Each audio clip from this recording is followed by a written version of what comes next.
আসসালামু আলাইকুম, ইনফো টেলিভিশনে স্বাগতম। সঙ্গে আছি আমি শায়লা শারমিন। 6 মে রোজ মঙ্গলবার সকাল 10টা 40 মিনিটে যুক্তরাজ্য থেকে উন্নত চিকিৎসা শেষে আজ হযরত শাহজালাল আন্তর্জাতিক বিমানবন্দরে এসে পৌঁছেছেন বিএনপি চেয়ারপারসন বেগম খালেদা জিয়া। অল্প কিছুক্ষণ বিশ্রাম নেওয়ার পর গুলশান বাসভবনে যাওয়ার উদ্দেশ্যে বের হন তিনি। রাস্তার দুই পাশে থাকা হাজার হাজার নেতাকর্মী ওনাকে স্বাগত জানানোর জন্য দাঁড়িয়েছিলেন। প্রায় 4 মাস পর চিকিৎসা শেষে দেশে ফিরেছেন তিনি।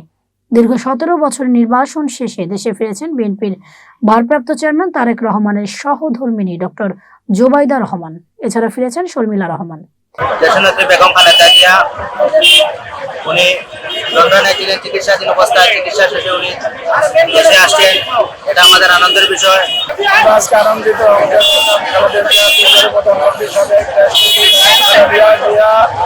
আজকে চিকিৎসা শেষে বাংলাদেশ জাতীয়তাবাদী বাস্তুহারা দল কেন্দ্রীয় কমিটি 2009 সাল থেকে রাজপথে।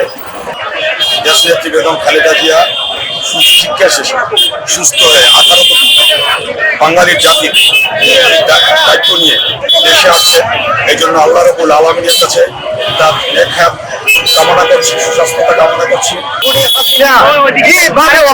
নির্যাতন আমাদের দেশনেত্রী বেগম খালেদা জিয়াকে করছে।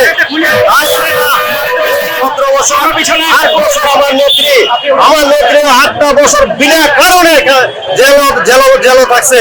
আমার গণতন্ত্রের কান্ডারি, আমার মা দেশে ফিরছে। আমরা এলাম গণতন্ত্রের সৈনিক। আমার মা 18 সাল থেকে 18 সালেও জেলে ছিলেন, আমিও জেলে ছিলাম। আমি দীর্ঘদিন কারাবন্দী ছিলাম। আমার মা ফিরছে, আমাদের ঈদের থেকে বেশি আনন্দ হচ্ছে। আমার মার সুস্থ কামনা করি। আমার দলের নাম হলো মোটর চালক দল। আজকে আমরা অফিসে অনেকটা উৎফুল্লিত আর পুরোপুরি শতভাগ উৎফুল্লিত হইতাম যদি আমাদের দেশ নায়ক আসতে পারতেন। আমরা আশা করবো অতি সত্ত্বর দেশ নায়ক আমাদের মাঝে ফিরে আসবেন। দেশনেত্রী বেগম খালেদা জিয়া মাটি মানুষের নেত্রী, আমাদের নেত্রী, সাধারণ 16 কোটি 18 কোটি মানুষের নেত্রী। আমরা তার আসার উপলক্ষে আমরা সকলেই এখানে সমবেত হয়েছি। আমরা দোয়া করি দেশনেত্রী বেগম খালেদা জিয়ার দীর্ঘ আয়ু কামনা করি।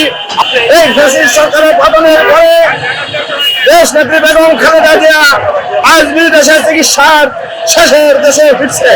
আমরা বিশ্বাস করি এর মধ্যে দিয়ে গণতন্ত্র, অবরুদ্ধ গণতন্ত্র, বাংলাদেশের মানুষের বাংলাদেশের প্রাণ বেগম খালেদা জিয়া, বাংলাদেশের প্রাণ জনাব তারেক রহমান, আমাদের প্রাণের নেত্রী দেশ প্রধান বেগম খালেদা জিয়া আল্লাহর অশেষ রহমতে সুস্থ আমাদের মাঝে আসতে কিছুক্ষণ মধ্যে পরিবারের সকলের নিরাপত্তা যেন দেওয়া হয়।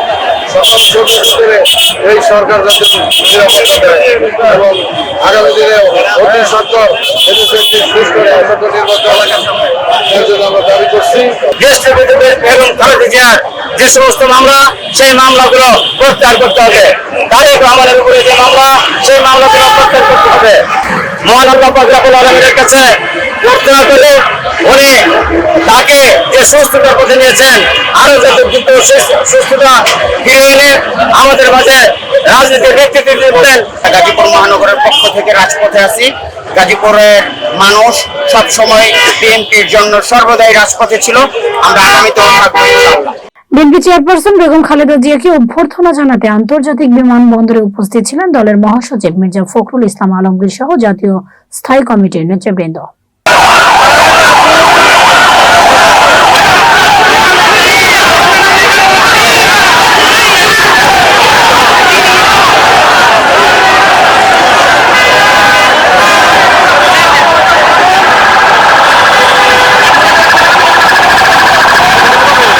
দর্শক, এতক্ষণ ইনফো টেলিভিশনের সাথে থাকার জন্য ধন্যবাদ। নতুন নতুন তথ্য সংবাদ পেতে ইনফো টেলিভিশনের সাথেই থাকুন।